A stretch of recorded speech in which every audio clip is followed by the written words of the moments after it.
નમસ્કાર મિત્રો, કેમ છો બધા? ધોરણ 11 તેમજ 12માં મનોવિજ્ઞાન વિષય ભણતા વિદ્યાર્થીઓ તથા કોમ્પિટિટિવ એક્ઝામની તૈયારી કરતા સર્વે ભાઈ બહેનો માટે આ વિડીયો સિરીઝ બનાવી રહી છું. હું ગુજરાત સરકારના ઓથેન્ટિક એટલે કે પ્રમાણભૂત પુસ્તક એવા ધોરણ 11 અને ધોરણ 12ના જીસીઆરટીના સર્વ પાઠોનું સ્પષ્ટતા સાથે વાંચન કરવાની છું. એનું એક જ કારણ છે મિત્રો કે વિદ્યાર્થીઓ પાસે પુસ્તકો અવેલેબલ ના હોય અથવા તો હાલતા ચાલતા ટ્રાવેલિંગ દરમિયાન, રસોઈ દરમિયાન અથવા તો ગૃહ કાર્ય દરમિયાન ઇયરફોનથી તમે પાઠનું વાંચન કરી શકો છો. અને તમે જાણો જ છો મિત્રો કે વારંવાર વાંચન કરવાથી આપણને એ વિષય વસ્તુ મોઢે થઈ જાય છે, રાઈટ? આ છે આપણા ધોરણ 11ના પુસ્તકનું મુખપૃષ્ઠ. એમાં ટોટલ 10 પાઠ છે. એવી જ રીતે ધોરણ 12માં પણ ટોટલ 10 પ્રકરણ આપેલ છે. એમાં એક પછી એક આપણે સર્વ પાઠોનું પઠન કરીશું. ત્યારબાદ સ્વાધ્યાયના ટૂંક જવાબી પ્રશ્નો, લાંબા પ્રશ્નો, પીવાયક્યુએસ પણ કરીશું અને એમસીક્યુ પણ કરીશું. તો ચલો મિત્રો, સાથે સાથે મનોવિજ્ઞાનની આ નવી જર્નીની શરૂઆત કરીએ. મનોવિજ્ઞાન ધોરણ 11 બોધાત્મક પ્રક્રિયાઓ. આધુનિક મનોવિજ્ઞાન માનવીના વર્તન અને માનસિક પ્રક્રિયાઓનો વૈજ્ઞાનિક અભ્યાસ કરે છે. એ બાબતથી આપણે પ્રથમ પ્રકરણમાં માહિતગાર થઈએ છીએ. વર્તન બે પ્રકારના હોય છે: પ્રગટ વર્તન અને અપ્રગટ વર્તન. પ્રગટ વર્તન એટલે એવું વર્તન જેનું પ્રત્યક્ષ કે સીધું નિરીક્ષણ અન્ય દ્વારા થઈ શકે. દાખલા તરીકે દોડવું, રડવું, હસવું, ચાલવું વગેરે પ્રગટ વર્તનના ઉદાહરણ છે. અપ્રગટ વર્તન એવા વર્તનને કહે છે જેનું અન્ય દ્વારા પ્રત્યક્ષ કે સીધું નિરીક્ષણ થઈ શકતું નથી. દાખલા તરીકે ચિંતન કરવું, કલ્પના કરવી, યાદ કરવું, યાદ રાખવું વગેરે અપ્રગટ વર્તનના ઉદાહરણ છે. અપ્રગટ વર્તનને સામાન્ય ભાષામાં અનુભૂતિ કે લાગણી કહી શકાય. વર્તનના અપ્રગટ પાસાને જ માનસિક કે બોધાત્મક પ્રક્રિયાઓ કહેવામાં આવે છે, જેમાં પ્રત્યક્ષીકરણ, ધ્યાન, સ્મૃતિ, વિચારણા, તર્કક્રિયા, સમસ્યા ઉકેલ, સંકલ્પના ઘડતર, નિર્ણય પ્રક્રિયા, ભાષા વગેરેનો સમાવેશ કરવામાં આવે છે. આ બોધાત્મક પ્રક્રિયાઓનો અભ્યાસ પર ભાર મૂકતા અભિગમને મનોવિજ્ઞાનમાં બોધાત્મક અભિગમ એટલે કે કોગ્નેટિવ એપ્રોચ તરીકે ઓળખવામાં આવે છે. અને આજે બોધાત્મક મનોવિજ્ઞાન જેવી મનોવિજ્ઞાનની એક અલગ શાખા પણ કાર્યરત છે. આધુનિક મનોવિજ્ઞાનના ઉદ્ભવ અને વિકાસ પર નજર નાખીએ તો જણાય છે કે રચનાવાદ અને કાર્યવાદમાં સંવેદન અને પ્રતિમા જેવા માનસિક પ્રક્રિયાઓનો અભ્યાસ પર ભાર મુકાયો હતો, પરંતુ વર્તનવાદી જેબી વોટ્સને તેનો વિરોધ કરતા કહ્યું કે મનોવિજ્ઞાનને મન કે માનસિક પ્રક્રિયાઓનો નહીં, પરંતુ વર્તન અને માત્ર વર્તનનો જ અભ્યાસ કરવો જોઈએ. તેમના મત મુજબ વર્તન એટલે જેનું નિરીક્ષણ થઈ શકે તેવું પ્રગટ વર્તન. માત્ર નિરીક્ષણ કરી શકાય તેવા વર્તનનો જ મનોવિજ્ઞાનને અભ્યાસ કરવો જોઈએ. એવી વર્તનવાદીઓની જીદના કારણે જ તેની પ્રતિક્રિયા રૂપે 1950ના સમયગાળામાં મનોવિજ્ઞાનમાં બોધાત્મક મનોવિજ્ઞાનના વિકાસને વેગ મળ્યો. પ્રસ્તુત પ્રકરણમાં આપણે બોધાત્મક પ્રક્રિયા અને બોધાત્મક અભિગમ એટલે શું તેનાથી માહિતગાર થઈશું, તથા વિચારણા, પ્રત્યય એટલે કે સંકલ્પના, તર્કક્રિયા, સમસ્યા ઉકેલ, નિર્ધારણ એટલે કે નિર્ણય પ્રક્રિયા, કલ્પના વ્યાપાર અને સર્જનાત્મક વિચારણા જેવી બોધાત્મક પ્રક્રિયાના અર્થ અને સ્વરૂપ તથા આ પ્રક્રિયાઓ કઈ રીતે કાર્ય કરે છે તે જાણીશું. એમાં પહેલું છે બોધન પ્રક્રિયા. બોધન પ્રક્રિયા કોને કહેવાય? સામાન્ય રીતે બોધન એટલે જાણવાની ક્રિયા. મનુષ્ય તરીકે આપણે એક સક્રિય પ્રાણી છીએ અને આપણી આસપાસ બની રહેલી ઘટનાઓ કે બનાવોને જાણવાનો અને સમજવાનો પ્રયત્ન કરીએ છીએ. માહિતીને ગ્રહણ કરીએ છીએ, તેનો મગજમાં સંગ્રહ કરીએ છીએ અને જરૂર પડે તેને યાદ કરીને પુનઃપ્રાપ્તિ કે સમસ્યા ઉકેલીએ છીએ અને ભવિષ્યની યોજના પણ બનાવીએ છીએ. એટકિન્સન, સ્મિથ અને હિલગાર્ડ બોધનની વ્યાખ્યા આપતા જણાવે છે કે બોધન એ માહિતી પ્રક્રિયાકરણ, સ્મૃતિ અને પ્રત્યક્ષીકરણ જેવી માનસિક પ્રક્રિયાઓ સાથે જોડાયેલી બાબત છે, જેની મદદથી વ્યક્તિ જ્ઞાન પ્રાપ્ત કરે છે, સમસ્યા ઉકેલે છે અને ભવિષ્યની યોજના બનાવે છે. આમ કહી શકાય કે જાણકારી એટલે કે માહિતીનું અર્થઘટન કરવાની, તેનું વિશ્લેષણ કરવાની, તેને યાદ રાખવાની અને તેનો ઉપયોગ કરવાની રીત એટલે કે બોધન. આ બોધન પ્રક્રિયાને આપણે એક ઉદાહરણ દ્વારા સમજીશું. ધારો કે ચૂંટણી દરમિયાન તમે ટીવી પર કોઈ એક રાજકીય પાર્ટીના નેતાનું ભાષણ જોઈ રહ્યા છો. આ નેતા તેના પક્ષ વિશે તમને અમુક જાણકારી સામાજિક ચર્ચાઓ, વર્તમાનપત્રો અને અન્ય સંચાર માધ્યમો દ્વારા અગાઉથી જ છે.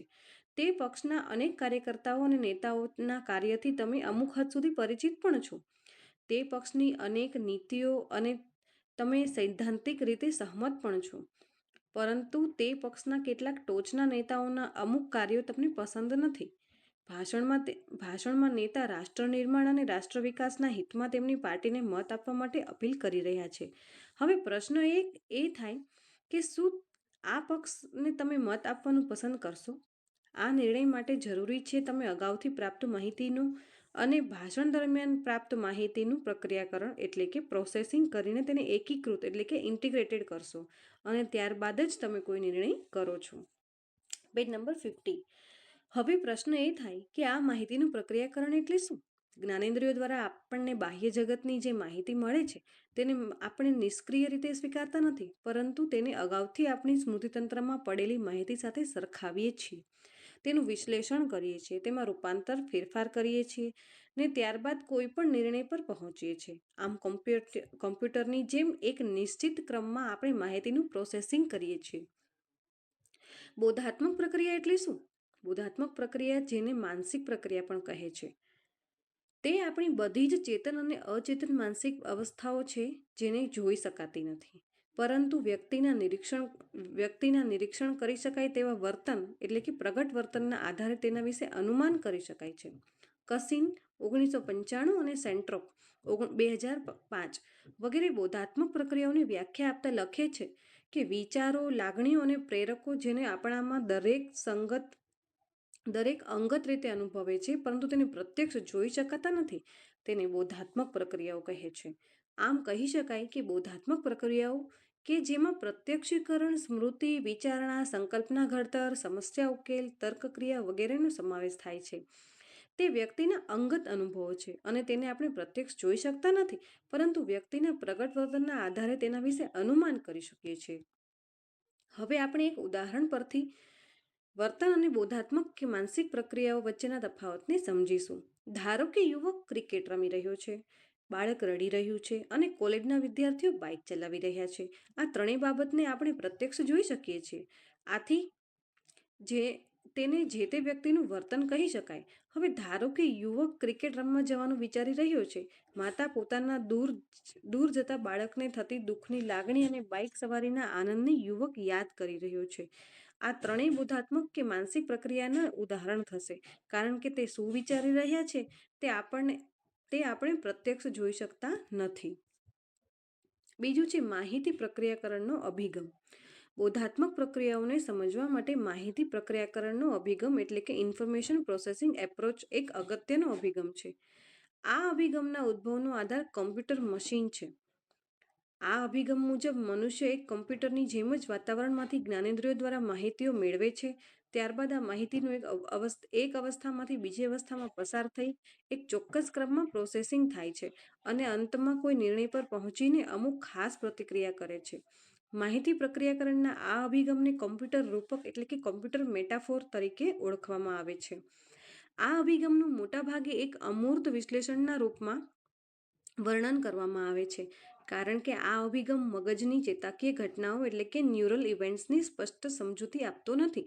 બોધાત્મક પ્રક્રિયાઓ એક અર્થમાં ભલે અમૂર્ત પ્રક્રિયાઓ હોય અને તે ચેતાકીય બાબતોને ઘટનાઓ પર આધારિત હોવા છતાં તે ચેતાકીય બાબત કે ઘટના નથી. આ દ્રષ્ટિકોણ મુજબ બોધાત્મક મનોવૈજ્ઞાનિકોની સરખામણી એક કમ્પ્યુટર પ્રોગ્રામર સાથે કરવામાં આવે છે. કમ્પ્યુટર પ્રોગ્રામરનું કાર્ય એક એવો પ્રોગ્રામ બનાવવાનું છે જેના આધારે કમ્પ્યુટર અમુક ખાસ પ્રકારની ગણતરી કરી શકે. પ્રોગ્રામ બનાવતી વખતે તે કમ્પ્યુટરના ભાગો એટલે કે હાર્ડવેર વિશે વિચારતો નથી, કારણ કે હાર્ડવેર તો અગાઉથી જ અસ્તિત્વ ધરાવે છે. પ્રોગ્રામર તો માત્ર પ્રોગ્રામ કઈ રીતે ડેટાનું સ્ટ્રક્ચર ગોઠવવું તેની જ ચિંતા કરે છે. આમ કમ્પ્યુટર પ્રોગ્રામ એ કમ્પ્યુટરથી સ્વતંત્ર બાબત છે. માહિતી પ્રક્રિયાકરણના અભિગમમાં માનનારા વૈજ્ઞાનિકોની સ્થિતિ પણ ઘણી બધી રીતે આ પ્રોગ્રામર જેવી જ હોય છે. આ બોધાત્મક મનોવૈજ્ઞાનિકોને કોઈ માનસિક પ્રક્રિયા માટે જવાબદાર ચેતાકીય આધારો સાથે નિસ્બત નથી, એટલે કે તેઓ વિચારણા, પ્રત્યક્ષીકરણ, સ્મૃતિ કે સમસ્યા ઉકેલ જેવી માનસિક પ્રક્રિયાઓમાં મગજની રચના, મગજના વિવિધ ભાગો કે ચેતા આવેગ વિશે બહુ વિચારતા નથી. તેઓને તો એ જ બાબતમાં રસ હોય છે કે જ્ઞાનેન્દ્રિયો દ્વારા અમુક માહિતી પ્રાપ્ત થવાથી બોધાત્મક પ્રક્રિયાનું કઈ રીતે સંચાલન થાય છે. ત્રીજો મુદ્દો માહિતી પ્રક્રિયાકરણનું પ્રતિમાન એટલે કે મોડલ. કમ્પ્યુટરના વધતા ઉપયોગને લીધે બોધાત્મક ક્રિયાઓના અભ્યાસમાં માહિતી પ્રક્રિયાકરણનું મોડલ વિકસિત થયું છે.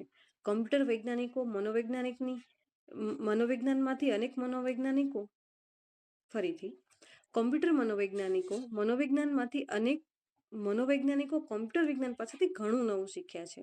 Page number 51. કેમ કે માણસનું મન અને કોમ્પ્યુટર એ બંને માહિતી પર વિવિધ તબક્કાઓમાં પ્રક્રિયા કરનારા તંત્રો છે. તેથી માનસિક કે બોધાત્મક ક્રિયાઓને કમ્પ્યુટરની કામગીરી સાથે સરખાવવાની તેની વધારે જ સારી સમજ મળે છે. પ્રથમ આધુનિક કમ્પ્યુટરની રચના જોન ફોન ન્યુમેન દ્વારા 1940ના દાયકાના અંતમાં કરવામાં આવી હતી અને ત્યારબાદ મનોવિજ્ઞાન ક્ષેત્રે ખાસ કરીને બોધાત્મક મનોવૈજ્ઞાનિકો દ્વારા 1950ના દાયકામાં એ બાબત પર ભાર મૂકવામાં આવ્યો કે માનસિક ક્રિયાઓને કોમ્પ્યુટરની રચના કે મોડલ દ્વારા સમજી શકાય છે. બોધાત્મક મનોવૈજ્ઞાનિકો દ્વારા વિકસાવવામાં આવેલ માહિતી પ્રક્રિયાકરણનું મોડેલ કમ્પ્યુટર સાદસ્યતા એટલે કે સમાનતા કોમ્પ્યુટર એનાલોજી પર આધારિત છે. આ મોડેલ મુજબ મનુષ્યનું મગજ એક કોમ્પ્યુટરની જેમ કાર્ય કરે છે. તેમાં મનુષ્યના મગજને કોમ્પ્યુટરના સોફ્ટવેર સાથે સરખાવવામાં આવે છે. માનવ મન અને કમ્પ્યુટર પ્રોસેસિંગ સિસ્ટમ વચ્ચેની તુલના કરવામાં હર્બર્ટ સિમોન 1969 તેના પ્રણેતા રહ્યા છે. આ મોડેલ મુજબ તે રીતે કોમ્પ્યુટરમાં માહિતી દાખલ એટલે કે ડેટા એન્ટ્રી કરવામાં આવે છે. એ જ રીતે આપણું સંવેદનિક તંત્ર મગજ સુધી માહિતી પહોંચાડવાની ઇનપુટ ચેનલ તરીકે કાર્ય કરે છે. જુઓ આકૃતિ 5.1. એટલે કે આંખ, નાક, કાન, જીભ અને ત્વચા તથા શરીરના આંતરિક અંગ અવયવો દ્વારા વિવિધ પ્રકારના સંવેદનો ગ્રહણ કરીને તેને મગજના જે તે કેન્દ્ર સુધી પહોંચાડવામાં આવે છે. એ જ રીતે કમ્પ્યુટરમાં રહેલું સોફ્ટવેર એન્ટર કરવામાં આવેલ ડેટા પર પ્રોસેસિંગ કરે છે. એ જ રીતે જ્ઞાનેન્દ્રિયો દ્વારા ઇનપુટ થયેલી માહિતી પર મગજ મન કે માનસિક પ્રક્રિયાઓ દ્વારા પ્રોસેસિંગ થાય છે. માહિતી પર પ્રક્રિયાકરણ એટલે કે પ્રોસેસિંગ થવાથી તે માહિતી સ્મૃતિતંત્રમાં તે રીતે જળવાઈ રહે છે. એ રીતે કમ્પ્યુટર પ્રોસેસ કરેલા ડેટાનો સંગ્રહ એટલે કે સ્ટોર કરે છે. તે જ રીતે જે રીતે કોમ્પ્યુટરમાંથી સંગ્રહિત થયેલ માહિતી ડેટાને જરૂર પડે બહાર લાવી શકાય છે. એ જ રીતે આપણે પણ જરૂર પડે માહિતીને આપણા સ્મૃતિતંત્રમાંથી પુનઃપ્રાપ્ત કરી શકીએ છીએ. અહીં માણસનું બોલવું અને લખવું એ કોમ્પ્યુટરના સ્પીકર કે પ્રિન્ટર જેવું કાર્ય કરે છે, જેને આપણે કોમ્પ્યુટરની ભાષામાં આઉટપુટ કહીએ છીએ. જો કે માહિતી પ્રક્રિયાકરણના આ મોડેલની અમુક મર્યાદાઓ પણ દર્શાવવામાં આવી છે. નિર્જીવ કોમ્પ્યુટર અને માનવ મગજના કાર્યો ઘણી બધી બાબતોમાં એકબીજાથી તદ્દન જુદા પડે છે. કેમ કે કમ્પ્યુટર એ જે માહિતી મેળવે છે તે મોટે ભાગે માણસ દ્વારા એન્ટર કરવામાં આવે છે. આથી તે માહિતી સ્પષ્ટ અને સંકેત પદ્ધતિ અનુસારની એટલે કે કોડેડ હોય છે. જ્યારે માનવ મગજ દરેક ચેતાકોષોને જે માહિતી મળે છે તે ક્યારેક અસ્પષ્ટ હોય છે અને આંખ, કાન જેવી જ્ઞાનેન્દ્રિયોમાંથી પસાર થઈને આવતી હોવાથી વ્યક્તિલક્ષી બને છે. આ ઉપરાંત માનવ મગજ નવા નિયમો, સંબંધો, સંકલ્પનાઓ અને ભાતો એટલે કે પેટર્ન્સ વગેરેને શીખવાની અતુલ્ય ક્ષમતા ધરાવતું હોવાથી તે આ બધી બાબતોનો નવીન પરિસ્થિતિઓમાં ઉપયોગ કે સામાન્યીકરણ કરી શકે છે. જ્યારે તેની તુલનામાં કમ્પ્યુટર નવું શીખવાની અને તેનો ઉપયોગ કરવાની બાબતમાં ઘણી મર્યાદા ધરાવે છે. બોધાત્મક પ્રક્રિયાઓ. પેલું વિચારણા એટલે કે ચિંતન. 2-4 મિનિટ માટે વિચારો કે તમારી રોજબરોજની વાતચીતમાં તમે કેટલી વખત અને કયા સ્વરૂપમાં વિચારણા કે ચિંતન શબ્દનો ઉપયોગ કરો છો. ઘણી વખત તમને યાદ કરવા માટે મને તેનું નામ યાદ આવતું નથી. ધ્યાન આપવા માટે આ બાબત ઉપર વિચારો કે ચિંતન કરો. અનિશ્ચિતતા દર્શાવવા માટે મને લાગે છે કે મારો મિત્ર આજે મારા ઘરે આવશે વગેરે. આમ રોજબરોજના જીવનમાં આપણે સમસ્યા ઉકેલવા માટે, કોઈ નિષ્કર્ષ તારવવા માટે, અનુમાન કરવામાં, અમુક બાબતોને સમજવા માટે અને વિવિધ વિકલ્પોમાંથી યોગ્ય વિકલ્પની પસંદગી કરીને નિર્ણય લેવા ચિંતન કરતા હોઈએ છીએ. Page number 52. વિચારણા અથવા ચિંતન એ બધા પ્રકારની બોધાત્મક પ્રક્રિયાઓનો આધાર છે અને તે માનવ જાતિમાં આગવી રીતે જોવા મળે છે. વિચારણામાં આપણે આપણી આજુબાજુના વાતાવરણમાંથી પ્રાપ્ત માહિતીઓનું હસ્તોપયોજન એટલે કે મેનિપ્યુલેશન અને વિશ્લેષણ કરીએ છીએ. જુદા જુદા મનોવૈજ્ઞાનિકોએ વિચારણાને જુદી જુદી રીતે વ્યાખ્યાયિત કરી છે. અમુક મનોવૈજ્ઞાનિકો તેને વાતાવરણમાંથી પ્રાપ્ત થતી માહિતીઓનું માનસિક વ્યવસ્થાપન કે હસ્તોપયોજન એટલે કે મેન્ટલ મેનિપ્યુલેશન ગણે છે, તો અમુક તેને એક મધ્યસ્થ પ્રક્રિયા એટલે કે મીડિયેટિંગ પ્રોસેસ કહે છે. એ કોઈ સમસ્યા એટલે કે ઉદ્દીપક તથા તેને ઉકેલ એટલે કે સાચી પ્રતિક્રિયાની વચ્ચે ઉદ્ભવે છે. એટલે કે ઉદ્દીપક અને પ્રક્રિયાની વચ્ચે જે માહિતી ઉદ્ભવે છે, જે પ્રક્રિયા ઉદ્ભવે છે તેને વિચારણા કહે છે. વિચારણાની વ્યાખ્યા. વિચારણા એક પ્રતિકાત્મક સ્વરૂપની વિચારાત્મક પ્રક્રિયા છે જેનો પ્રારંભ વ્યક્તિની સામે ઉપસ્થિત કોઈ સમસ્યાથી થાય છે, જેમાં પ્રયત્ન અને ભૂલની ક્રિયા પણ જોવા મળે છે અને છેલ્લે સમસ્યાનો ઉકેલ કે નિષ્કર્ષ પ્રાપ્ત થાય છે. વોરેન 1934. વિચારણા એક એવી માનસિક પ્રક્રિયા છે જે ઉદ્દીપક તથા ઘટનાઓના પ્રતિકાત્મક નિરૂપણ દ્વારા કોઈ સમસ્યાનો ઉકેલ શોધવામાં આપણને મદદ કરે છે. સિલ્વરમેન 1978. વ્યક્તિ જ્યારે કોઈ માહિતીનું પ્રક્રિયાકરણ કરતો હોય, તેને સંગઠિત કરતો હોય, સમજતો હોય અને બીજાઓ તરફ તે માહિતીનું પ્રત્યાયન કરતો હોય ત્યારે કહી શકાય કે તેના મગજમાં કોઈ વિચારણા ચાલી રહી છે. સિકારેલી અને મેયર 2006. આમ ઉપરયુક્ત વ્યાખ્યાઓ પરથી સ્પષ્ટ દર્શાવવામાં આવે છે કે વિચારણા મોટાભાગે સંગઠિત અને લક્ષ્ય નિર્દેશિત હોય છે. ભોજન બનાવવાથી લઈને ગણિતના દાખલાનો જવાબ શોધવાની દિન પ્રતિદિનની બધી ગતિવિધિઓનું એક લક્ષ્ય હોય છે.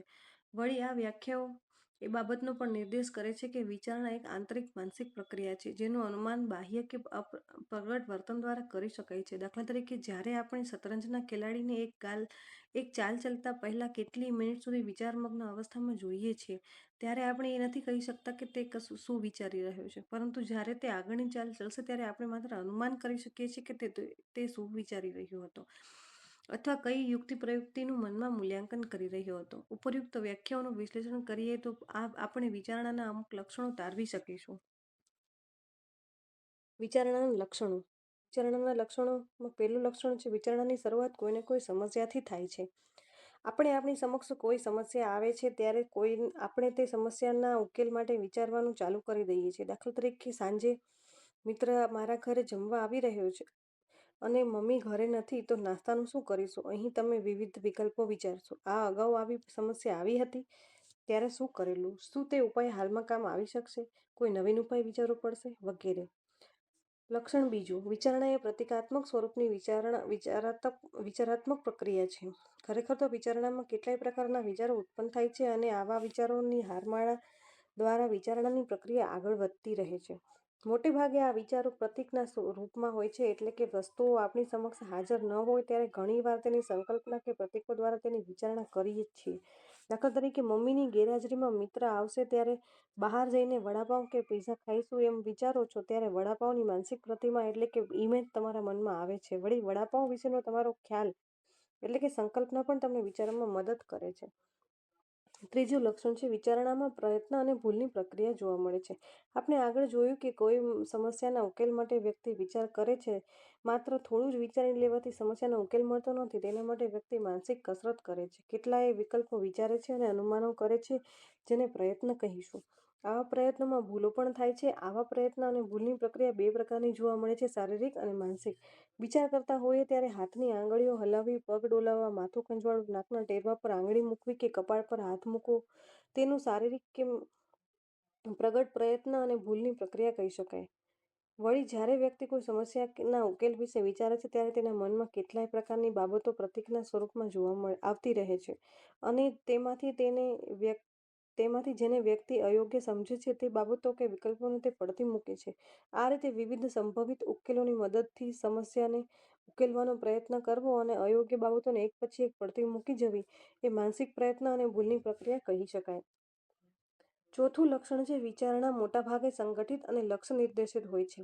આપણી વિચારણા ધ્યેય કેન્દ્રી અને ધ્યેયહીન બંને હોઈ શકે છે, પરંતુ મોટાભાગે એક સ્વસ્થ વ્યક્તિની વિચારણા લક્ષ્ય કે ધ્યેય કેન્દ્રિત હોય છે. જો વિચારણા કોઈ કાર્યથી પરિચિત છે તો આ કાર્ય તે કઈ રીતે પાર પાડ્યું હતું તેને યાદ કરીને તે પોતાની યોજના બનાવે છે અને જો કાર્ય નવું છે તો વિવિધ પ્રયુક્તિઓનું અનુમાન કરીને યોજના બનાવે છે. લક્ષણ નંબર 5 છે વિચારણા એ શોધખોળની માનસિક પ્રક્રિયા છે. વિચારણામાં કાર્ય કરવાને બદલે શબ્દો, પ્રતિમાઓ, પ્રતીકો વગેરે દ્વારા સમસ્યાને ઉકેલવાના પ્રયત્નો થતા હોય છે. દાખલા તરીકે બર્થડે પાર્ટી પ્રસંગે ડ્રોઈંગ રૂમની સજાવટ કઈ રીતે કરવી તે અંગે વિચારતી વખતે આપણે વાસ્તવિક રીતે રૂમના ફર્નિચરને આઘુપાછું કરીને કે વિવિધ જાતની ગોઠવણી ચકાસતા નથી, પરંતુ તે અંગેની માનસિક પ્રતિમાઓ સર્જીને ઉત્તમ સજાવટ કઈ રીતે થઈ શકે એ અંગે વિચારીએ છીએ. બીજો મુદ્દો છે પ્રત્યયો એટલે કે સંકલ્પના. પહેલો મુદ્દો હતો વિચારણા, બીજો મુદ્દો છે પ્રત્યયો. 4 પગ, 2 કાન, 1 પૂંછડી આવા સામાન્ય લક્ષણોને સાંભળીને તમારા મનમાં કોનો ખ્યાલ આવે છે? તમે કહેશો કે મનમાં પ્રાણીનો ખ્યાલ આવે છે, પરંતુ ઉપયુક્ત લક્ષણમાં ભસવું એ લક્ષણ ઉમેરીએ તો તમારા મનમાં કૂતરાનો ખ્યાલ સ્પષ્ટ થાય છે, કારણ કે તમે 4 પગ, 2 કાન, 1 પૂંછડી અને ભસવું એવા સામાન્ય કોમન લક્ષણો ભેગા કરીને આ લક્ષણ સમૂહને કૂતરાનું લેબલ લગાવો છો. કોઈ વસ્તુ, વ્યક્તિ, પ્રાણી કે ઘટનાઓના સમૂહને તેના સામાન્ય લક્ષણો કે ગુણધર્મોને આધારે રજૂ કરી શકાય તેવી રીતે વર્ગીકૃત કરીને નામ આપવું એટલે કે લેબલ લગાવવું, તેને મનોવિજ્ઞાનમાં પ્રત્યય કે સંકલ્પના અથવા તો ખ્યાલ કહે છે. જ્યારે આપણે કોઈ પરિચિત અથવા અપરિચિત વસ્તુ કે ઘટનાને જોઈએ છીએ, ત્યારે આપણે એ વસ્તુને કે ઘટનાના લક્ષણોને શોધીને તેની સરખામણી અગાઉથી અસ્તિત્વ ધરાવતી વસ્તુઓ કે ઘટનાઓના લક્ષણો સાથે કરીને તેને ઓળખવાનો પ્રયાસ કરીએ છીએ. દાખલા તરીકે, જ્યારે આપણે સફરજન જોઈએ છીએ તો તેને ફળના રૂપમાં, ટેબલને જોઈએ છીએ તો તેને ફર્નિચરના રૂપમાં, અને જ્યારે આપણે કૂતરાને જોઈએ છીએ તો તેને એક પ્રાણીના રૂપમાં વર્ગીકૃત કરીએ છીએ. સંકલ્પનાની વ્યાખ્યા. અમુક નિયમો અનુસાર લક્ષણોનું પરસ્પર મિલન કે ગોઠવણ એટલે સંકલ્પના. આ વ્યાખ્યા હુલ્સ, ઇગેથ અને ડીજે 1980માં આપી છે. સંકલ્પના એક માનસિક પ્રક્રિયા છે. સંકલ્પના એક માનસિક શ્રેણી છે જેના માધ્યમથી વસ્તુઓ, ઘટનાઓ અને વિશેષતાઓનું કોઈ નિયમ અંતર્ગત સમૂહીકરણ એટલે કે ગ્રુપિંગ કરવામાં આવે છે. સેન્ટ્રોક 2005. ઉપયુક્ત વ્યાખ્યાઓનું વિશ્લેષણ કરતાં કહી શકાય કે કોઈ સંકલ્પના ત્યારે બને જ્યારે વસ્તુ, વ્યક્તિ કે પ્રાણીમાં અમુક લક્ષણો હોય. આ પ્રકારના લક્ષણો માટે 2 બાબતો હોવી જરૂરી છે. પ્રથમ તો લક્ષણ એવું હોવું જોઈએ જેને અન્ય લક્ષણોથી અલગ તારવી શકાય. આ બાબતને પૃથક્કરણ એટલે કે એબ્સ્ટ્રેક્શન કહે છે. બીજું એ છે કે જે તે લક્ષણ અન્ય લક્ષણોની વિષમતા એટલે કે કોન્ટ્રાસ્ટ દર્શાવતું હોય. દાખલા તરીકે, ઘાસ લીલું છે. અહીં ઘાસ લીલું હોવાનું લક્ષણ એ ઘાસના અન્ય લક્ષણોથી અલગ કરે છે, અને સાથે જ તેનો ઘાસનો લીલો રંગ અન્ય રંગ કરતાં જુદો એટલે કે વિષમ છે.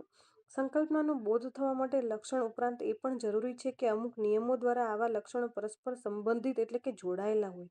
જેમ કે શરૂઆતના ઉદાહરણમાં તમે 4 પગ, 2 કાન, 1 પૂંછડી અને ભસવું એ 4 લક્ષણોને પરસ્પર જોડીને એક સંકલ્પનાનો નિર્ણય લો છો, એટલે કે કૂતરો એવો નિર્ણય લો છો. આ પ્રકારના નિયમને સંયોજક નિયમ એટલે કે કંજક્ટિવ રૂલ કહે છે. પાના નંબર 54. સંકલ્પના એટલે કે પ્રત્યયની ઉપયોગિતા. સંકલ્પના દ્વારા આપણે વિચારી શકીએ છીએ, ઝડપી અને અસરકારક રીતે પ્રત્યાયન કરી શકીએ છીએ, તેમજ જગતને વ્યવસ્થિત રીતે ગોઠવી શકીએ છીએ. અહીં આપણે જોઈશું કે કઈ રીતે સંકલ્પના વિચારણા માટે કે સમસ્યા ઉકેલ માટે આપણને ઉપયોગી અને મદદરૂપ સાબિત થાય છે. સંકલ્પના વગર દરેક વસ્તુ કે ઘટના એકબીજાથી સાવ અલગ કે અનોખી બની જશે અને તેના વિશે વિચારણા કરવી કે સામાન્યીકરણ કરવું શક્ય બનશે નહીં. વિચારણામાં વ્યક્તિએ વિભિન્ન વસ્તુઓ કે ઘટના વચ્ચે રહેલી સમાનતાને ઓળખવાની હોય છે.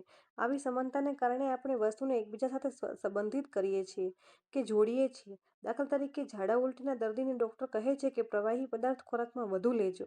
અહીં પ્રવાહી પદાર્થ વિશેની સંકલ્પના જો દર્દીમાં સ્પષ્ટ નહીં હોય તો તેને મુશ્કેલી થશે, અને સ્પષ્ટ હશે તો શું ખાવું તેનો જવાબ મળી જશે. બીજું છે, સંકલ્પના આપણને વધુ યાદ રાખવામાંથી મુક્તિ આપે છે, જેને સ્મૃતિનો કરકસરનો નિયમ કહેવાય છે. દાખલા તરીકે, પક્ષી એક સંકલ્પના છે જેમાં પક્ષીના બધા જ સામાન્ય ગુણો આવી જાય છે. આથી જ્યારે પણ કોયલનું વર્ણન કરવાનું હોય છે ત્યારે પક્ષીના સામાન્ય ગુણોની આપણી સ્મૃતિ આપણને કામ લાગે છે. અહીં દરેક પક્ષીના સામાન્ય ગુણો અલગથી યાદ નથી કરવા પડતા, માત્ર જે તે પક્ષીના વિશિષ્ટ ગુણો જ યાદ રાખવા પડે છે, જેને સ્મૃતિમાં કરકસર કહેવાય છે. એક વખત કોઈ વસ્તુ, વ્યક્તિ કે પદાર્થની સંકલ્પના વિકસિત થઈ જવાથી તે વિશે સતત શીખવાની જરૂર રહેતી નથી. સંકલ્પના કોઈ બનાવ કે ઘટના પ્રત્યે કયા પ્રકારની પ્રતિક્રિયા કરવી તે વિશે નિર્ણય લેવામાં મદદ કરે છે. દાખલા તરીકે, ક્યાંક આગ જોઈ આપણે તેનાથી દૂર ઊભા રહીએ છીએ, કારણ કે આગ વિશેની આપણી સંકલ્પના સ્પષ્ટ છે. પાંચમું છે, સંકલ્પના આપણા જ્ઞાનને વ્યવસ્થિત અને સંગઠિત કરવામાં મદદ કરે છે, જેથી જ્યારે પણ આપણને આપણા જ્ઞાનના ઉપયોગની જરૂર પડે છે તો આપણે કોઈ નિર્ણય કે કાર્ય ઓછા સમય અને પ્રયત્નમાં કરી શકીએ છીએ.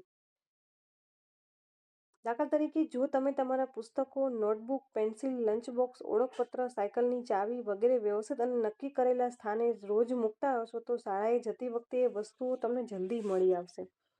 છઠ્ઠું છે, આપણી મૂર્ત અને સજીવ સંકલ્પનાઓ જેટલી વિકસી છે તેટલી જ સારી રીતે અમૂર્ત સંકલ્પનાઓ પણ વિકસે છે.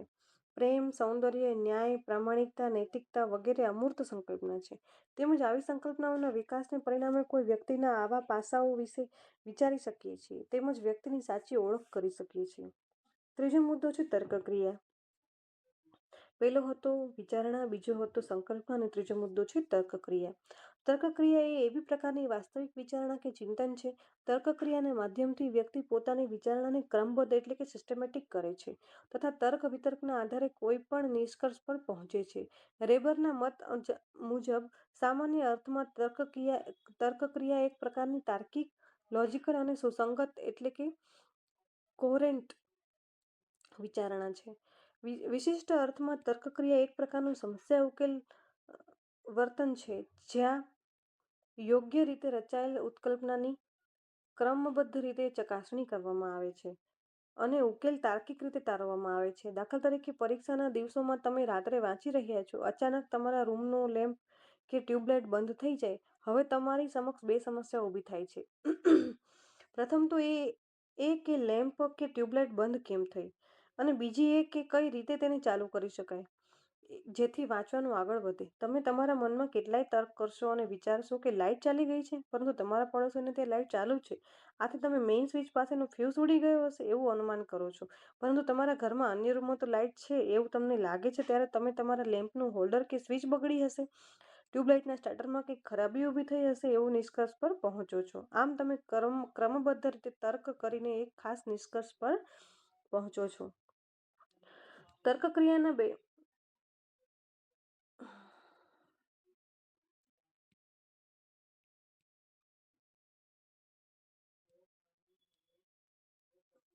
હમ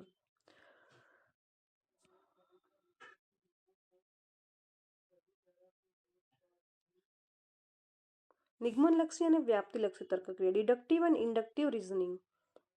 જો તમે રેલવે પ્લેટફોર્મ પર એક વ્યક્તિને ચિંતાથી હાંફળો ફાફડો થઈને દોડતો જુઓ છો તો તમે અનેક પ્રકારના અનુમાન કરી શકો છો. જેમ કે તે હાલ જ ઉપડતી ટ્રેન પકડવા માટે દોડી રહ્યો હશે. તે પોતાના મિત્રને વિદાય આપવા માંગે છે જે હાલ જ ઉપડતી ટ્રેનમાં બેઠો છે. તે તેની બેગ ટ્રેનમાં ભૂલી ગયો છે અને ટ્રેન ઉપડતા પહેલાં તેને બેગ લેવાની છે. આમ તે વ્યક્તિ પ્લેટફોર્મ પર શા માટે દોડી રહ્યો છે તે સમજવા માટે કે તેનું અનુમાન કરવા માટે તમે વિવિધ પ્રકારના તર્ક કરો છો. આવા તર્ક બે પ્રકારના હોઈ શકે છે: નિગમનલક્ષી તર્ક અને વ્યાપ્તિલક્ષી તર્ક. નિગમનલક્ષી તર્કક્રિયા એટલે શું આપણે જોઈશું. નિગમન એટલે નિષ્કર્ષ, સાર, પરિણામ કે ફલશ્રુતિ. નિગમનલક્ષી તર્ક કોઈ પૂર્વધારણા કે માન્યતાના આધારે કરવામાં આવે છે. આ પ્રકારના તર્કમાં તમે જે જાણો છો અથવા જેમાં તમે વિશ્વાસ ધરાવો છો કે આ સાચું છે તેના આધારે વિશિષ્ટ નિષ્કર્ષ તારવો છો. એટલે કે નિગમનલક્ષી તર્ક એ સામાન્ય નિયમ પરથી વિશિષ્ટ નિષ્કર્ષ તારવવાની ક્રિયા છે. અહીં આપણે નિષ્કર્ષ તારવવા માટે જે બાબતોનો આધાર લઈએ છીએ તેને આધાર વિધાન કહે છે અને આ આધાર વિધાન કે વિધાનોને આધારે જે નિષ્કર્ષ તારવીએ છીએ તેને ફલિત વિધાન કહે છે. હવે આગળના ઉદાહરણને આપણે નિગમનલક્ષી તર્કના સ્વરૂપમાં સમજીએ. લોકો પ્લેટફોર્મ પર ત્યારે દોડે છે જ્યારે તેની ટ્રેન છૂટી રહી હોય. આધાર વિધાન: એક વ્યક્તિ પ્લેટફોર્મ પર દોડી રહી છે. આધાર વિધાન: કેમ કે વ્યક્તિની ટ્રેન છૂટી રહી છે. ફલિત વિધાન: આ પ્રકારનું અનુમાન તારવવામાં તમે ભૂલ કરી રહ્યા છો. જે ભૂલ નિગમનલક્ષી તર્ક દરમિયાન સામાન્ય રીતે લોકો કરતા હોય છે અને તે એ છે કે તમે માત્ર ધારી લો છો, પરંતુ તમે દરેક વખતે ખબર હોતી નથી કે આધાર વિધાન અથવા તમારી માન્યતા સાચી છે. જો આધારભૂત માહિતી કે વિધાન સાચું નથી તો નિષ્કર્ષ એટલે કે ફલિત વિધાન પણ તમે ખોટો જ તારવશો. શક્ય છે કે લોકો અન્ય કોઈ કારણોસર પણ પ્લેટફોર્મ પર દોડતા હોય છે. નિગમનલક્ષી તર્કને બાજુના ચિત્રમાં પણ તમે જોઈ શકો છો. એક ઉંદર છે. દરેક બિલાડીને 4 પગ હોય છે. મારે પણ 4 પગ છે, તેથી હું પણ એક બિલાડી છું. એવું ઉંદર મનમાં તર્ક કરે છે. કયું? નિગમનલક્ષી તર્ક કરે છે. તો હવે આવશે વ્યાપ્તિલક્ષી તર્ક. જે તર્કક્રિયા વિશિષ્ટ તથ્યો કે હકીકતો અને નિરીક્ષણ પર આધારિત હોય છે તેને વ્યાપ્તિલક્ષી તર્કક્રિયા કહે છે. એટલે કે વિશિષ્ટ હકીકતો કે આધાર વિધાનોના આધારે સામાન્ય નિષ્કર્ષ તારવવો એટલે કે વ્યાપ્તિલક્ષી તર્ક. મોટાભાગના વૈજ્ઞાનિક તર્ક વ્યાપ્તિ પ્રકારના હોય છે. વૈજ્ઞાનિકો ક્રમશઃ જુદા જુદા સ્થળે અને સમયે સંખ્યાબંધ દાખલાઓ નોંધે છે. તેમને દરેક દાખલાઓમાં અમુક લક્ષણો કાયમ હાજર રહેલા દેખાય છે. એક પણ અપવાદ તેમને મળતો નથી. તેના આધારે તેઓ શોધી કાઢે છે કે એ વર્ગની બધી જ વ્યક્તિઓમાં એ લક્ષણ હોય છે. દાખલા તરીકે સુંગફોંગભાઈ ચીના છે અને તે ચીબા છે. આ છે વિશિષ્ટ આધાર વિધાન. બીજું છે ડેંગલુંગબેન ચીના છે અને તે ચીબા છે. વિશિષ્ટ આધાર વિધાન. હું આંગ હો ભાઈ ચીના છે અને તે ચીબા છે. ચાઓમાઓ ભાઈ ચીના છે અને તે ચીબા છે. તેથી બધા ચીનાઓ ચીબા હોય છે. આ એક ફલિત વિધાન છે. ઉપરયુક્ત ઉદાહરણો અને ચર્ચાના આધારે આપણે એવો નિષ્કર્ષ તારવી શકીએ કે તર્કક્રિયા એ કોઈ નિષ્કર્ષ સુધી પહોંચવા માટે માહિતીઓને એકત્રિત અને વિશ્લેષિત કરવાની એક પ્રક્રિયા છે. Page number 56. અહીં એક વાત યાદ રાખવી જોઈએ કે વ્યાપ્તિ પ્રકારના તર્ક નિરીક્ષણો કે તથ્યો પર આધારિત હોવા છતાં તેના આધારે તારવેલા નિષ્કર્ષો એ સર્વથા સત્યો નથી. શક્ય છે કે ચીનાઓમાં પણ અમુક વ્યક્તિ એવી હોય જે ચીબી ન પણ હોય. જો વિશિષ્ટ આધાર વિધાનો પૈકી દરેક વિધાનો હંમેશા સત્ય હોય તો વ્યાપક ફલિત વિધાન સર્વથા સત્ય બની શકે છે. જેમ કે ઈંટને ઉપરથી છોડીએ તો નીચે આવે છે, એટલે કે વિશિષ્ટ આધાર વિધાન.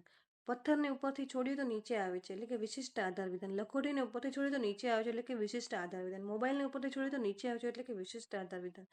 તેથી દરેક પદાર્થને ઉપરથી નીચે છોડવામાં આવે તો તે નીચે આવે છે. આને વ્યાપક ફલિત વિધાન કહેવામાં આવે છે. ચોથી પ્રક્રિયા છે સમસ્યા ઉકેલ. બોધાત્મક પ્રક્રિયાઓમાં ચોથી પ્રક્રિયા છે સમસ્યા ઉકેલ. જ્યારે તમે તમારી ખોટગાઈ ગયેલ સાયકલને રિપેર કરો છો, કે ઉનાળાના વેકેશનમાં ફરવા જવાનું આયોજન કરો છો, કે મિત્રતામાં આવેલ મન દુઃખને દૂર કરવાનો પ્રયાસ કરો છો, તો ત્યારે તમે કઈ રીતે આગળ વધો છો. અમુક પરિસ્થિતિ એવી હોય છે કે તેનો ઉકેલ સરળતાથી મળી જાય છે. દાખલા તરીકે સાયકલ રિપેર કરવી. પરંતુ અમુક પરિસ્થિતિઓ જટિલ હોય છે અને તેના ઉકેલ માટે વધુ પ્રયત્ન અને સમયની જરૂર પડે છે. સમસ્યા ઉકેલ એક એવી વિચારણા છે જે લક્ષ્ય તરફ દોરી જાય છે. આપણા રોજબરોજની લગભગ દરેક ગતિવિધિઓ એક લક્ષ્ય પ્રાપ્ત કરવા તરફની જ હોય છે. દાખલા તરીકે ભૂખ લાગી છે, શું કરીશું? તો અહીં ભૂખ લાગવી એક પ્રારંભિક અવસ્થા છે જેને સમસ્યા કહી શકાય, અને ભોજન એ લક્ષ્ય છે જેને સમસ્યા ઉકેલ કે અંતિમ અવસ્થા કહે છે. આ બંને અવસ્થાઓ વચ્ચે અનેક સોપાનો કે માનસિક અવસ્થાઓ જોવા મળે છે. આ બંને અવસ્થાઓને જોડે છે. સમસ્યાનો અર્થ. સમસ્યા એક એવી પરિસ્થિતિ છે જેમાં લક્ષ્ય સુધી પહોંચવા માટે અમુક બાબતો અવરોધ પેદા કરે છે. જોન્સન 1972ના મત મુજબ જ્યારે પ્રાણી લક્ષ્ય સુધી પહોંચવા માટે પ્રેરિત હોય છે પરંતુ લક્ષ્ય પ્રાપ્તિના પ્રથમ પ્રયત્નમાં તે નિષ્ફળ જાય છે, આ સ્થિતિ પ્રાણી માટે સમસ્યારૂપ ગણાય. ટૂંકમાં સમસ્યા એટલે એવી ઉદ્દીપક પરિસ્થિતિ જેનો તાત્કાલિક ઉકેલ પ્રાપ્ત ન હોય. વ્યક્તિને તેના લક્ષ્ય સુધી પહોંચવું હોય પરંતુ લક્ષ્ય પ્રાપ્તિ માટે શું કરવું તેનું તત્કાલિક કોઈ જ્ઞાન ન હોય ત્યારે સમસ્યા અસ્તિત્વ ધરાવે છે. સમસ્યા ઉકેલની વ્યાખ્યાઓ. પહેલું, સમસ્યા ઉકેલનો અર્થ એ છે કે અવરોધોને દૂર કરવા તથા લક્ષ્ય પ્રાપ્તિ માટે વિચારણાની પ્રક્રિયાઓનો ઉપયોગ કરવો. વિન્ટિંગ અને વિલિયમ્સ 1984માં એને આ વ્યાખ્યા આપી હતી. સમસ્યા ઉકેલમાં વિભિન્ન પ્રતિક્રિયાઓ કરવી કે તેમાંથી સાચી પ્રતિક્રિયાને પસંદ કરવી તે માટેના પ્રયત્નો કરવામાં આવે છે જેથી ઈચ્છિત લક્ષ્ય પ્રાપ્ત થઈ શકે. બેરોન 1992. ઉપરયુક્ત વ્યાખ્યાઓનું વિશ્લેષણ કરતા કહી શકાય કે સમસ્યા ઉકેલ એક એવી પ્રક્રિયા છે જેમાં વ્યક્તિ સમસ્યાથી ની વર્તમાન અવસ્થા એટલે કે ગિવન સ્ટેટથી લક્ષ્ય અવસ્થા એટલે કે ગોલ સ્ટેટ તરફ જવા માટે અમુક પ્રયત્નો કરે છે.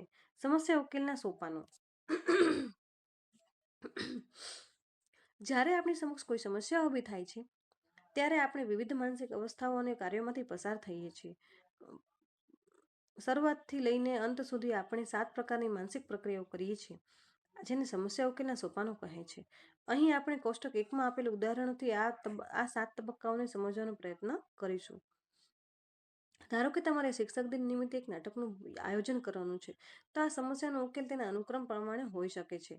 આ છે કોષ્ટક નંબર 1. કોઈ સમસ્યાના ઉકેલમાં સમાવિષ્ટ માનસિક પ્રક્રિયાઓ. ધારો કે શિક્ષક દિન નિમિત્તે આપણે એક નાટકનું આયોજન કરવું છે, એ એક સમસ્યા છે, તો એના માટે આપણે કઈ રીતના વિચારીએ છીએ, માનસિક પ્રક્રિયા કરીએ છીએ તેનું આપણે વિશ્લેષણ કરીએ. માનસિક પ્રક્રિયા.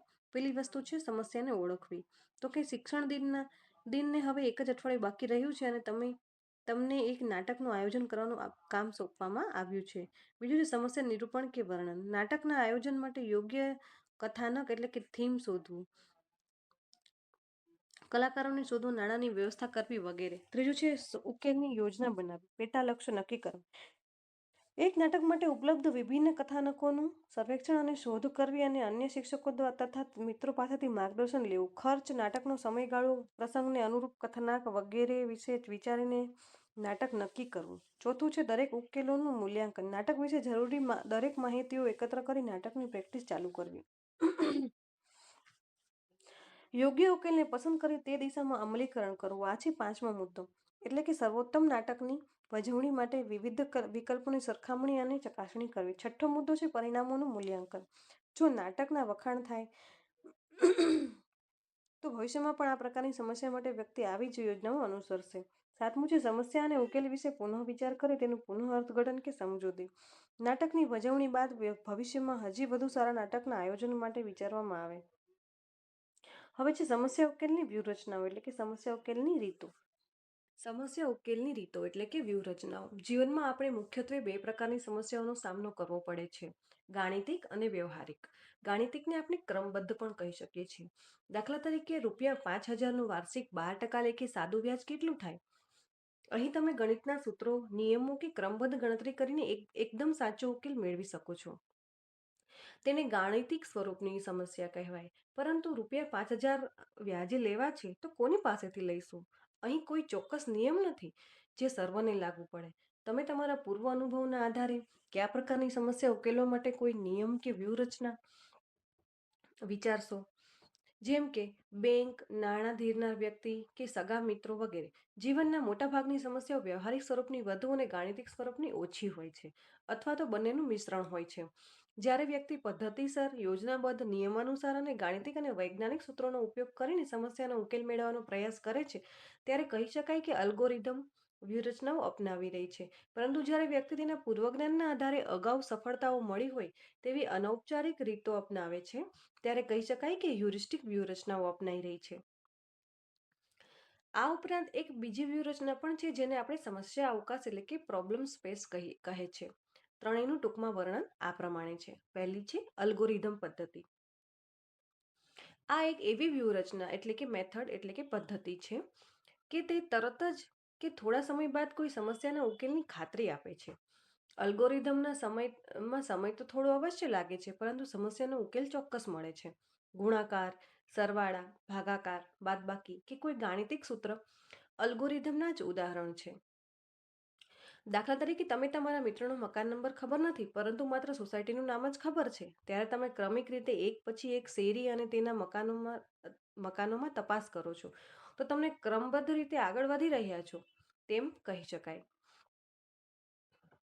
બીજી પદ્ધતિ છે હ્યુરિસ્ટિક. મોટાભાગે જીવનમાં આપણે જે પ્રકારની સમસ્યાઓનો સામનો કરવો પડે છે તે માટે કોઈ તૈયાર સૂત્રો કે યાંત્રિક નિયમો હોતા નથી. આવા સમયે વ્યક્તિ પોતાના પૂર્વાનુભવ કે સમસ્યાને નાના મોટા પેટા વિભાગોમાં વહેંચીને ઉકેલ સુધી પહોંચવાનો પ્રયત્ન કરે છે.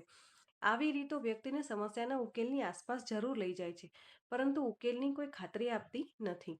એટલે કે ઉકેલ મળે પણ ખરા અને ન પણ મળે. એને કહેવાય છે હ્યુરિસ્ટિક પદ્ધતિ. ત્રીજી પદ્ધતિ છે સમસ્યા અવકાશ પદ્ધતિ.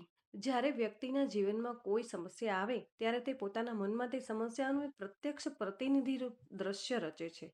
તેના દ્વારા વાસ્તવિક સમસ્યાને ઉકેલવા માટે કામમાં આવે તેવી રીતો વિશે વિચારે છે. આ બધી જ રીતો, ચાલો કે પછી વ્યૂહરચનાઓને સમસ્યા અવકાશ કહે છે. વ્યક્તિ આ સમસ્યા અવકાશમાં એવો શ્રેષ્ઠતમ રસ્તો શોધે છે જે રસ્તે ચાલીને તે સમસ્યાની લક્ષ્ય સ્થિતિ એટલે કે ઉકેલ સુધી ઓછા સમય અને શ્રમમાં પહોંચી શકે. ચોથી પદ્ધતિ છે પ્રયત્ન અને ભૂલની પદ્ધતિ, જે આપણે અવારનવાર યુઝ કરતા હોઈએ છીએ. આ પદ્ધતિમાં વ્યક્તિ સમસ્યાના સ્વરૂપ અને ઉકેલની દિશા વિશે અંધારામાં હોય છે, તેથી તે લાંબા સમય સુધી યદ્યચ્છ અવ્યવસ્થિત અને આડેધડ હિલચાલો કરે છે. ધ્યાન કે સમજ ન હોવાથી તે ફરી ભૂલોનું પુનરાવર્તન કરે છે, તેથી ઉકેલ મળતો નથી અથવા લાંબા સમય પછી મળે છે. પાંચમી પદ્ધતિ છે સ્મૃતિ અને માનસિક તત્પરતા. પોતે ભૂતકાળમાં અત્યારની સમસ્યા જેવી જ સમસ્યા ઉકેલી હોય તેની પદ્ધતિ યાદ કરીને એ જ પદ્ધતિ વર્તમાન સમસ્યા માટે અજમાવે છે. આ સમસ્યા બીજી કોઈ ચડિયાતી રીતે ઉકેલી શકાશે તે તેના ખ્યાલમાં આવતું નથી. આવી ખામીને કાર્યાત્મક ચુસ્તતા કહે છે. પાંચમું છે નિર્ધારણ એટલે કે નિર્ણયનો અર્થ અને સમજૂતી જોઈશું. ધારો કે એક વ્યક્તિ બહુ વાચાળ છે, લોકોને મળવું તેને ગમે છે, પોતાની વાત બીજાના ગળે તે સરળતાથી ઉતારી દે છે. હવે કહો કે કઈ નોકરી માટે વધારે લાયક ગણાશે?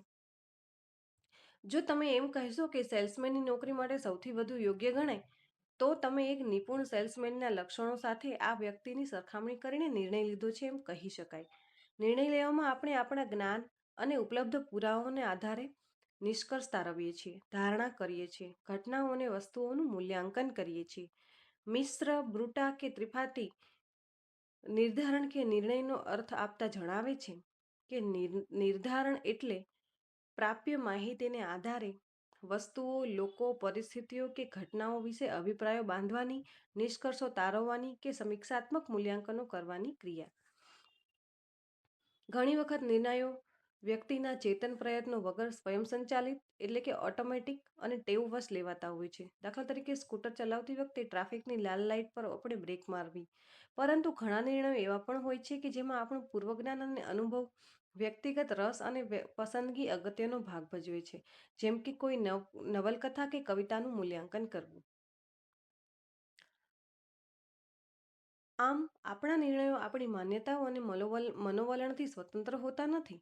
વળી શીખેલી નવીન માહિતીના આધારે આપણે આપણા નિર્ણયમાં પરિવર્તન કરીએ છીએ. દાખલા તરીકે તમારા મનોવિજ્ઞાનના શિક્ષક હાલ જ શાળામાં જોડાયા છે અને તેના પ્રથમ તાસથી તમને તાત્કાલિક નિર્ણય કરી લો છો કે આ શિક્ષક બહુ જ કડક છે.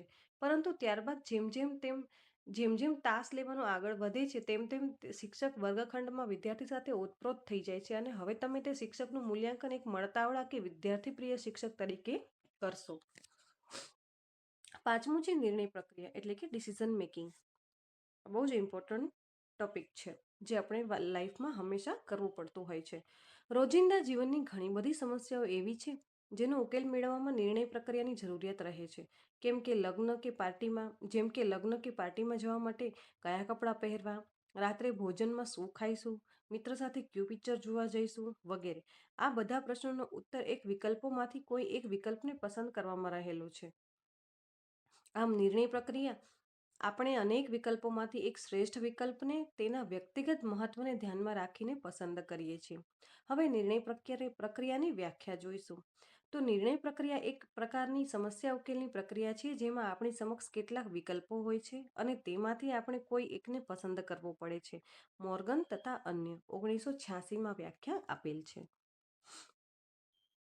નિર્ણય પ્રક્રિયામાં વિકલ્પોનું મૂલ્યાંકન કરવામાં આવે છે અને તેમાંથી અમુક વિકલ્પને પસંદ કરવામાં આવે છે. સેન્ટ્રોક 2005માં વ્યાખ્યા આપેલ છે. હવે નિર્ણય લેવાની પ્રક્રિયાની ઉપરોક્ત સરળ વ્યાખ્યાઓના આધારે આપણે તેના સ્વરૂપ વિશે નીચેના મુદ્દાઓ તારવી શકીએ છીએ. પહેલું છે નિર્ણય લેવાની પ્રક્રિયામાં વ્યક્તિ સમક્ષ એકથી વધુ વિકલ્પો હોય છે એટલે કે અલ્ટરનેટિવ્સ એમને મળી રહે છે. બીજું છે નિર્ણય પ્રક્રિયામાં આપણી સામે એ પ્રકારની સમસ્યાઓ હોય છે કે જે દરેક વિકલ્પ સાથે જોડાયેલા લાભ ગેરલાભનું મૂલ્યાંકન કરીને યોગ્ય વિકલ્પને પસંદ કરવો.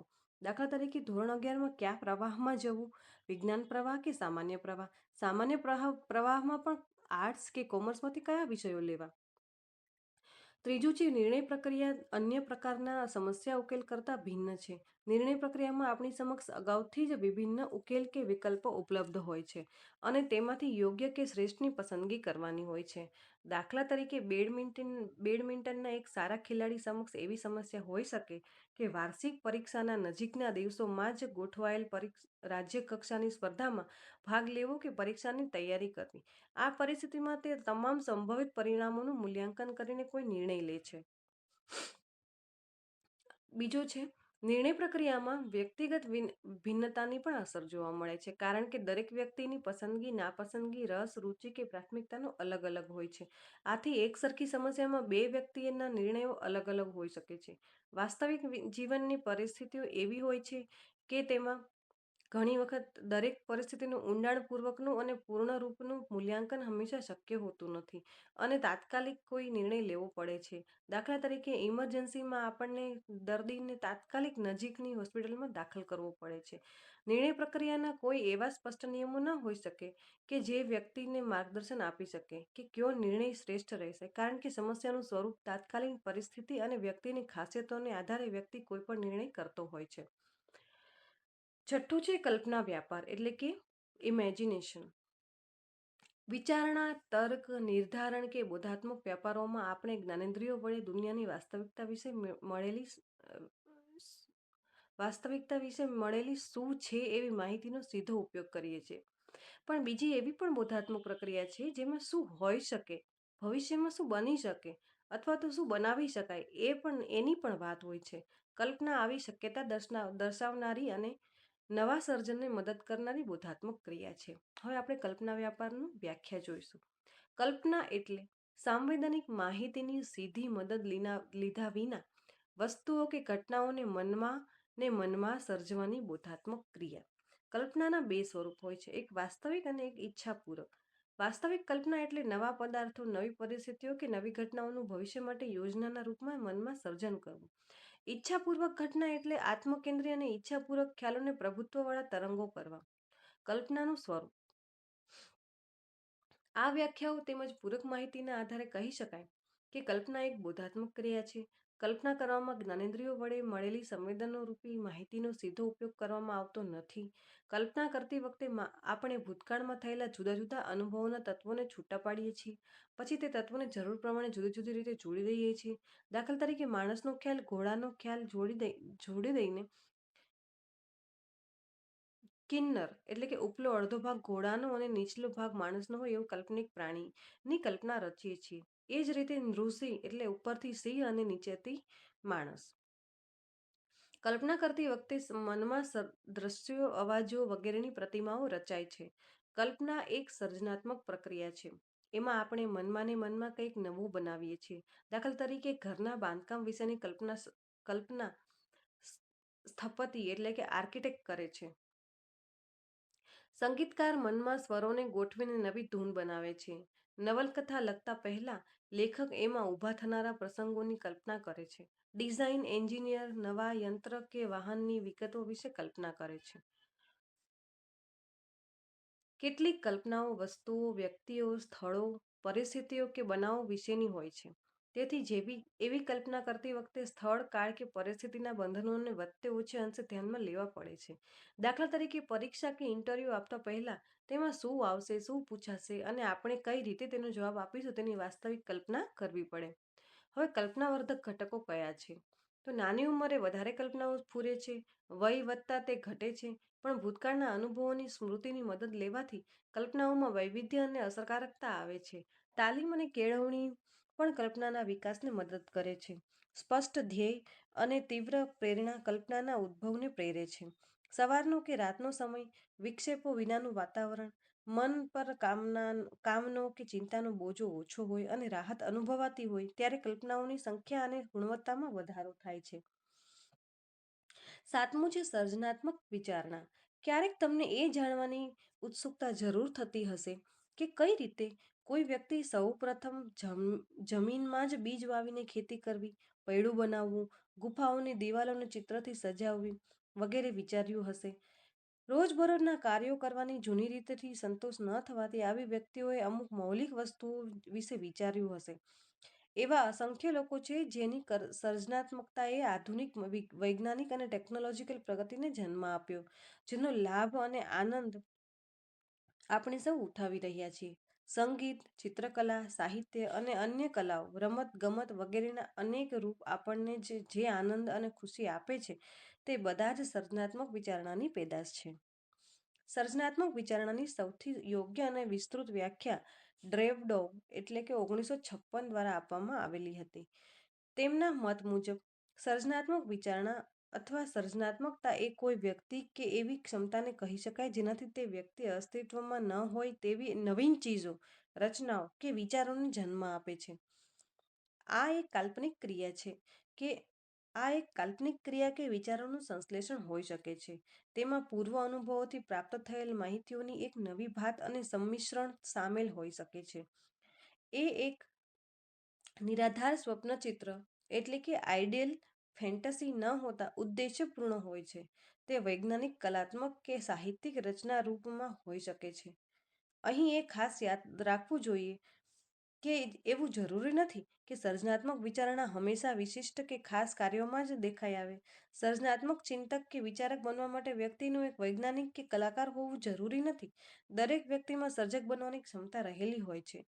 લેખન, અધ્યાપન, ભોજન બનાવવું, ભૂમિકા ભજવવી, વાર્તા કહેવી, વાર્તાલાપ કે સંવાદ કરવું, પ્રશ્ન પૂછવા, રમવું, દિન પ્રતિદિનની સમસ્યાઓનો ઉકેલવાનો પ્રયત્ન કરવો, કાર્યનું આયોજન કરવું, બીજાના સંઘર્ષો દૂર કરવામાં મદદ કરવી જેવી માનવીય ગતિવિધિના લગભગ દરેક ક્ષેત્રમાં વિભિન્ન સ્તરે સર્જનાત્મક વિચારણાનો ઉપયોગ કરી શકાય છે. જો કે અહીં એ વાત પણ યાદ રાખવી જોઈએ કે રોજબરોજની સર્જનાત્મકતા વ્યક્તિના નિરીક્ષણ, વિચારણા કે સમસ્યા ઉકેલમાં દેખાઈ આવે છે. તે વિશિષ્ટ સર્જનાત્મકતા સિદ્ધિઓમાં જોવા મળતી વિશિષ્ટ પ્રતિભા સર્જનાત્મકતા કરતાં વિભિન્ન હોય છે.